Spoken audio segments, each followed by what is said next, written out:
నమస్తే welcome to Suman TV. మన శరీరంలో అతి ముఖ్యమైన అవయవాల్లో కిడ్నీ కూడా ఒకటి. కిడ్నీలు సరిగ్గా పనిచేస్తే మన శరీరంలో ఉన్నటువంటి మలినాల అన్నీ కూడా బయటికి పంపించే అవకాశం ఉంటుంది.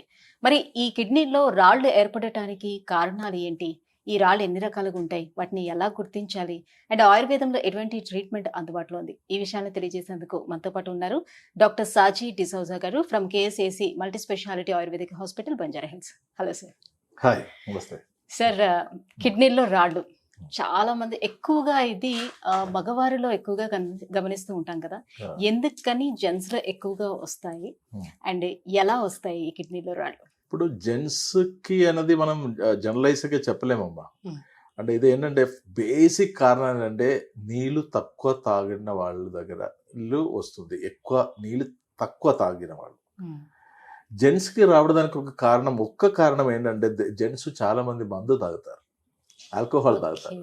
సో వాళ్ళు ఆల్కహాల్ కానీ ఏదైనా తాగితే ఏమవుతుందంటే ఆల్కహాల్ డీహైడ్రేట్స్ అనమాట. మా జలాంశం మన బాడీలో ఉన్న జలంది అంశంని మాక్సిమం లాగేస్తుంది అనమాట, డీహైడ్రేట్ చేసేస్తారు. అప్పుడు ఈ డీహైడ్రేషన్ ఎక్కువ జరిగినప్పుడు క్రిస్టలిక్ ఒక నేచర్ వస్తుంది మన మూత్రంలో.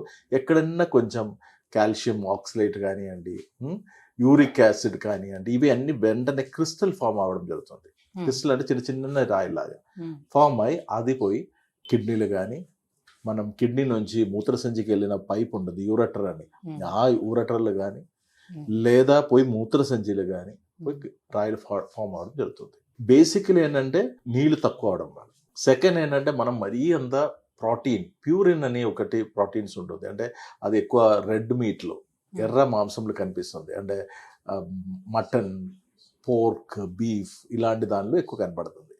అది ఎక్కువ మరీ అంత ఎక్కువ తీసుకోవడం. ఆర్గన్ మీట్ ఎక్కువ తీసుకోవడం. ఆర్గన్ మీట్ అంటే మనకి ఇప్పుడు కొందరు లివర్ ఎక్కువ తింటారు, కొందరు హార్ట్ ఎక్కువ తింటారు. ఇక్కడ దీనిది హార్ట్, లివరు, అట్లాంటి మాంసం కాకుండా ఉన్న వేరే ఆర్గన్స్ ఎక్కువ తినడం వల్ల అది కూడా రావడం జరుగుతుంది. ఇది అంటే ఛాన్సెస్ ఎక్కువ. బేసికలీ ఎక్కువ నీళ్లు తక్కువ తాగడం. యాక్చువల్లీ ఒక్క రోజు మినిమం 3 నుంచి 5 లీటర్స్ నీళ్ళు కంపల్సరీ తాగాల్సిందే అంటారు. సో జెంట్స్కి ఎక్కువ రావడానికి వేరే ఏ కారణాలు నాకు కనపడట్లేదు. జెంట్స్ ఎక్కువ మందు తాగడం వల్ల రీహైడ్రేషన్ వచ్చేసి ఆ జలాంశం తగ్గిపోయి ఆ క్రిస్టల్ ఫామ్ అవడానికి ఛాన్స్ ఎక్కువ ఇస్తున్నాం. లేడీస్ కూడా వస్తున్నామ్మా. లేడీస్కి రావడానికి కారణాలు ఎక్కువ శాతం ఏంటంటే యూరిన్ వచ్చినప్పుడు వాళ్ళు వెళ్ళిపోవడం, అంటే ఆ సిచ్యువేషన్ కరెక్ట్గా ఉండకపోవచ్చు, వెళ్ళకుండా ఆపేసుకోవడం. సో ఇది ఇట్లా స్టోర్ అయి ఉంటుంది. ఇప్పుడు ఏంటంటే మురికి ఉన్న ఒక వాటర్ని ఒక గ్లాసులో మనం తీసుకొని పెట్టి చూడండి, ఆ మురికి మొత్తం మెల్లగా సెటిల్ అయ్యి సెడిమెంట్ అవుతుంది. కరెక్ట్.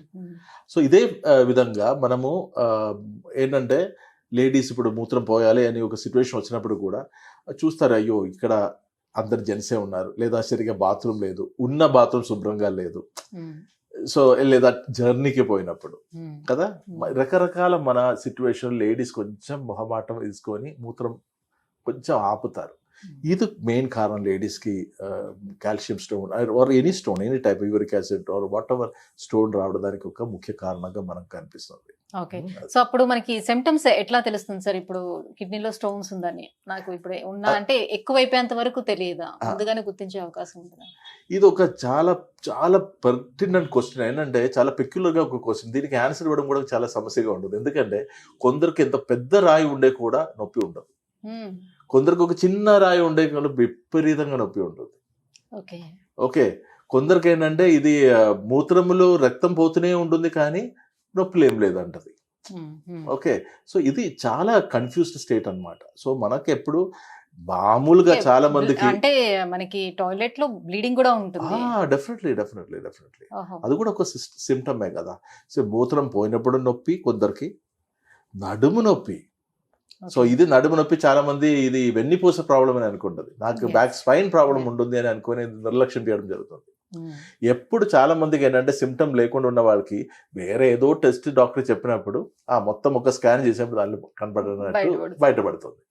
సో కొన్ని ఆ సైజుని పెట్టి నొప్పి ఉండకపోవడం అనేది చాలా రేర్గా కనపడుతుంది. అంటే మనం అనుకుంటాం కదా, అయ్యో ఇది పెద్ద సైజు ఉండదు కదా, ఈ పెద్ద సైజు ఉంది కాబట్టి నొప్పి ఎక్కువ ఉండాలి కదా. చాలా మందికి అలా కూడా ఉండదు. సో పీరియాడికలీ మనం బాడీని చెకప్ చేయడం ఒకటి ఫస్ట్. సెకండ్, ఏదన్నా సిమ్టమ్ వస్తే అది నడుము నొప్పి కానివ్వండి, ఇక్కడ మన పొత్తి కడుపులో ఉన్న నొప్పి కానివ్వండి, మూత్రం పోసినప్పుడు నొప్పి మంట కానివ్వండి, మూత్రములు రక్తం పోవడము, కలర్ చేంజ్ అంటే వాటర్ మూత్రం మన నీళ్ళలాగా వెళ్ళాలి లేదా కొంచెం ఎల్లోయిష్గా వెళ్ళాలి. మరి ఆ కలర్లు మూత్రం పోయిన కలర్లు పెట్టి మనకి రకరకాల జబ్బులు ఉన్నాయి. అది కిడ్నీ కానీ లివర్ కానీ ఎక్కడ మన ఏ ఆర్గన్ ప్రాబ్లం వచ్చిందనేది అన్ని మనకు తెలిసిపోతుంది. సో అది మనం చాలా జాగ్రత్తగా చూసుకోవాలి. Urine colour is very very indicative, very significant and indicative about many diseases. So అది మనం చూసుకోవాలి.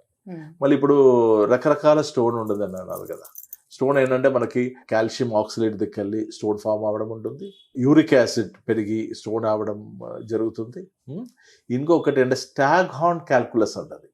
స్టాగ్ అంటే ఎప్పుడన్నా చూసారా, మన ఈ ఒక డియర్ ఉంటుంది, దానిది కొమ్ములు, అదొక షేప్ ఉంటుంది స్టాగ్. ఆ షేప్ లాగా వచ్చిన రాయి ఉండదు, అది చాలా పెద్దగా వస్తుంది కానీ మనకు అది ఎక్కువ శాతం నొప్పి ఉండేది కాదు ఒక్కొక్కసారి. అంటే చిన్న చిన్న స్టోన్స్ ఉండేటప్పుడు నార్మల్ గా వాటర్ ఇంటేక్ ఎక్కువ తీసేసుకుంటే ఆటోమేటిక్ గా వచ్చేస్తుందా అంటారు. మరి పెద్ద స్టోన్స్ ఉండేటప్పుడు సర్జరీకి వెళ్ళాలని చెప్తూ ఉంటారు కదా, పెద్ద స్టోన్ ని కరిగించడం ఎట్లా? అలా ఇప్పుడు స్టాగ్ హార్న్ క్యాల్కులస్ ని కరిగించడం చాలా శ్రమకరమైన పని.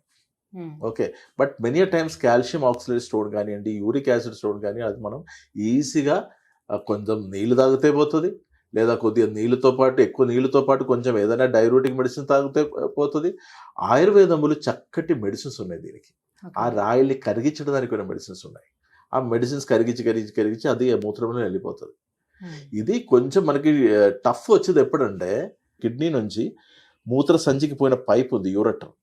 ఈ యూరటర్లో పోయి ఇది బ్లాక్ చేసింది అనుకోండి, అది పెద్ద సమస్య అవుతుంది. ఎందుకంటే కిడ్నీ మనకు యూరిన్, మన రక్తంని సాఫ్ చేసి యూరిన్ పంపుతూనే ఉంటుంది, ఇది ఇక్కడ అడ్డుపట్టి మూత్రం పంపడం కూడా చేయట్లేదు. సో ఇక్కడ నుంచి ప్రెషరు విపరీతంగా పెయిన్ వస్తుంది. యాక్చువల్లీ ఈ కిడ్నీ స్టోన్స్ పెయిన్ ప్రపంచంలో అందరూ చెప్పేది ఏంటంటే, మరీ అంత ఎక్కువ పెయిన్ అంటే మన ప్రసవ ఇది టైంలో వచ్చిన వేదన అంటది. ఆ వేదన కన్నా ఎక్కువ వేదన లేదండి. ఇప్పుడు ఇది ఆల్మోస్ట్ దానికి సమానం ఉంటుంది. అని ఇంకా ఏంటంటే ఇవి మూత్రం సరిగ్గా కింద పోలేదు కాబట్టి ఆ కిడ్నీలో విపరీతంగా ఇన్ఫెక్షన్ రావడం జరుగుతుంది. ఫస్ట్ కిడ్నీ ఉబ్బిపోవడం, తర్వాత దానిలో చీము అన్నీ వచ్చేసి ఇన్ఫెక్షన్ అయ్యి ఆ కిడ్నీ మొత్తం ఖరాబ్ అయిపోవడం కండిషన్స్ వస్తాయి. సో ఇవి మనకి చాలాసార్లు ఎఫెక్ట్ అవుతుంది.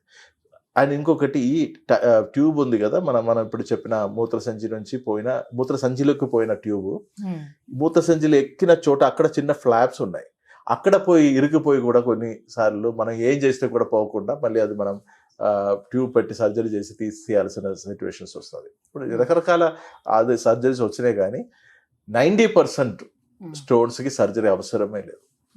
ఆయుర్వేదిక్ చక్కటి మెడిసిన్స్ ఉన్నాయి. ఆ మెడిసిన్స్ కరెక్ట్గా చూసి ఆ స్కాన్, ఇప్పుడు అల్ట్రాసౌండ్ స్కాన్ కూడా ఆల్మోస్ట్ 60% మనకి కరెక్ట్గా రిపోర్ట్ ఇచ్చేది.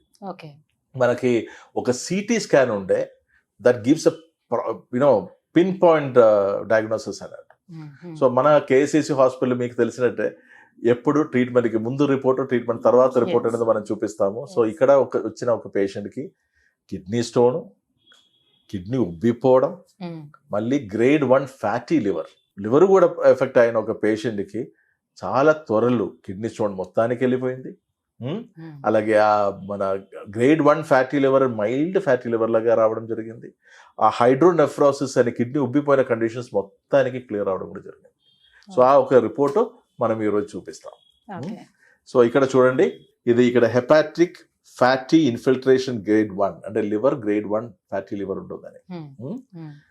Right renal mild hydronephrosis with proximal hydroureter అంటే కిడ్నీ ఉబ్బిపోవడం, కిడ్నీ నుంచి మూత్ర సంచికి వెళ్ళిన పైపు కూడా ఉబ్బిపోయి వాటర్తో ఉబ్బిపోయిన కేసు.